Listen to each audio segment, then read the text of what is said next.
நான் doctor Razak டவுசிக். நான் இன்றைக்கு எடுத்த டாபிக் என்னென்றால், காலையில் அதிகாலையில் குளிர், பகலில் வெயில். இந்த முறையில் நம்ம எப்படி நம்மளோட வாழ்க்கை நடவடிக்கையை கொண்டு போகிறோம்னு சொல்லி பேசுறதுக்கு எடுத்துக்கலாம். காலையில் அதிகாலையில் பனி பிப்ரவரி நடுப்பகுதியிலிருந்து மார்ச், ஏப்ரல், மே நடுப்பகுதி வரைக்கும் அநேகமாக இருக்கலாம். அதே சமயத்தில் பிப்ரவரி நடுப்பகுதியிலேருந்து மார்ச் நடுப்பகுதி வரைக்கும் வெயில், சூடு காலம் கட்டாயம் இருக்கு. ஸோ நாம் இந்த முறையில் தான், இந்த காலகட்டத்தில் தான், இந்த கிளைமேட் சேஞ்சுக்குள்ளே தான் நாம் வாழணும். நம்மளோட அன்றாட வாழ்க்கை நடவடிக்கையை கொண்டு போகணும். ஸோ காலையில் வேலைக்கு போகிற ஆட்கள், அதிகமாக ஸ்கூலுக்கு போகிற ஆட்கள், பிரயாணம் பண்ணுற ஆட்கள் இதில் பாதிக்கப்படுவாங்க. என்ன வகையில் பாதிக்கப்படுவாங்கன்னா, அதிகாலை பனிக்கு இருமல், தடிமல், காய்ச்சல், தொய்வு, அந்த மாதிரி நியூமோனியா அப்படியான நோய்க்கு உட்படுவாங்க. அடுத்த சைடில் வெயில் காலங்கள், வெயிலில் நிற்கிறதால அவங்களோட உடலில் இந்த நீர் இழப்பு கூடி அவங்களுக்கு உடல் தோய்வு, உடல் உற்சாகம் குறைஞ்சு காணப்படுறது. அதே சமயத்தில் ஒரு மயக்க நிலை இருக்கும். தொடர்ந்து வெயிலில் நின்னா உடலில் எதிர்ப்பு சக்தி குறையும். இது ரெண்டுக்கும் எப்படி தொடர்பு இருக்குது? இது எப்படி இந்த தொடர்புகளுக்குள்ள நம்ம எப்படி நம்மளோட வாழ்க்கை நடவடிக்கையை கொண்டு போகலான்றது தான் இன்றைக்கி நான் பேசுகிறேன். நாம் பனியில் இருந்து நாம் எப்படி தப்பித்துக் கொள்வது, அல்லாட்டி பனியால் வரக்கூடிய நோய்கள்லேருந்து எப்படி தப்பித்துக் கொள்வது.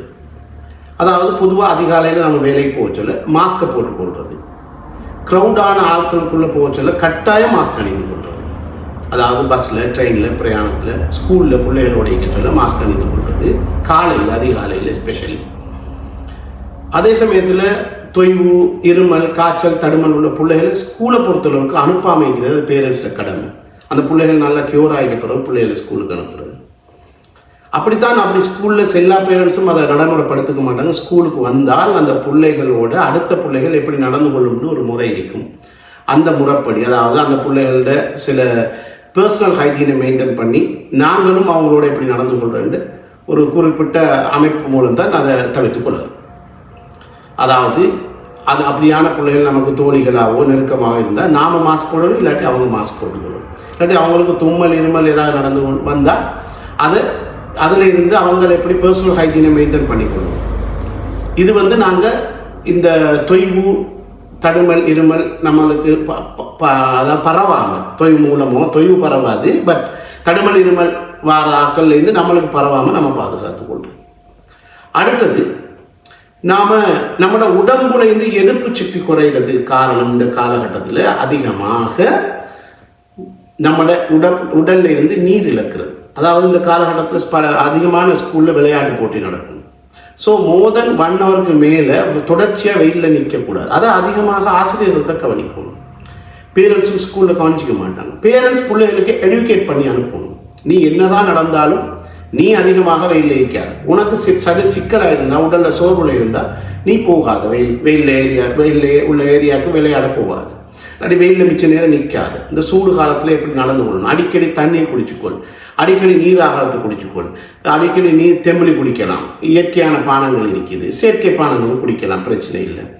அடிக்கடி நீர் ஆகாரத்தின் மூலம் நம்மளோட உடம்போட நீர் சக்தியை கூட்ட நம்மளோட எதிர்ப்பு சக்தி கூடும். ஆகவே நம்ம தொய்வு, இருமல், காய்ச்சலோட போய்த்து நம்ம வெயிலையும் நின்று கொண்டால் நமக்கு அங்கேயும் எதிர்ப்பு சக்தி குறையும், இந்த நோய் வீரியம் கூடும். அதனால் நாம் அதிகமாக பாதிக்கப்படுவோம்னா அநேகமாக சீரியஸ் ஆகிற அளவுக்கு போயிடும். ஸோ இதை தாய் தகப்பன், ஆசிரியர்கள், அவங்கள கண்காணிக்கிறார்கள், பெற்றோர்களோடு சேர்ந்து அவங்கள கண்காணிக்கிறார்கள். அந்த குழந்தைகளுக்கு இது சம்மந்தமான ஒரு அட்வைஸை பண்ணணும். அதே சமயத்தில் வேலையாட்கள், வேலைத்தலங்களில் இப்போ பாஸ் மாதிரி இருப்பாங்க, இல்லாட்டி ஒரு வெயிலில் ட்ராவலிங்கில் வேலை செய்கிறார்கள் இருப்பாங்க, டெலிவரி பாய்ஸ் இருப்பாங்க. அவங்களை எப்படி வெயிலில் நடந்து கொள்ளணும்னா அதிகமாக நீர் ஆகாரம் குடித்து கொள்ளணும். இயலுமான அளவுக்கு 1 ஹவருக்கு மேலே தொடர்ச்சியாக வெயிலில் பிரயாணம் செய்யாமல் இருக்கிறது. அது அவங்களோட பர்சனல் ஹைஜீனை மெயின்டைன் பண்ணி கொண்டால் அவங்களும் இதிலேருந்து இந்த காலகட்டத்திலேருந்து தப்பித்துக் கொள்ளலாம். இதை அழுத்தி சொல்லணும்னா, வளர்ச்சி அடைந்த நாடுகளில் இந்த வின்டர் சம்மருக்கு தக்கன ஸ்கூல் வேலைத்தலங்கள் அமையும். ஆனால் வளர்ச்சி குன்றிய நாடுகளில் அதையெல்லாம் பொருட்படுத்துகிற அளவுக்கு இல்லை. அவங்களுக்கு டாலர் பிரச்சனை. ஆகவே அவங்களோட ஷெடியூலாக போயிட்டேக்கும் காலநிலைக்கு தக்கனையெல்லாம் ஷெடியூல் மாறாது. ஸோ அங்கேயும் மனிதர்கள் தான் வாழ்கிறாங்க, இங்கேயும் மனிதர்கள் தான் வாழ்கிறாங்க. ஸோ அதால் நாங்கள் என்ன செய்யணும் என்றால் நம்ம காலநிலைக்கு தக்கன நம்மளோட நாட்டுக்கு தக்கனை நம்ம வாழணும்டா நம்ம எக்ஸ்ட்ரா அறிவை கொண்டு தான் அதே ஸ்கூலுக்கு போகணும், அதே வேலைத்தளத்துக்கு போகணும், அதே மாதிரி சம்பாதிக்கணும், நோய் இல்லாமல் வாழணும். இதுக்காகத்தான் நாம் இந்த அவேர்னஸ், அதாவது இந்த விழிப்புணர்வை போட வேண்டியதாயிருக்கு. தேங்க்யூ.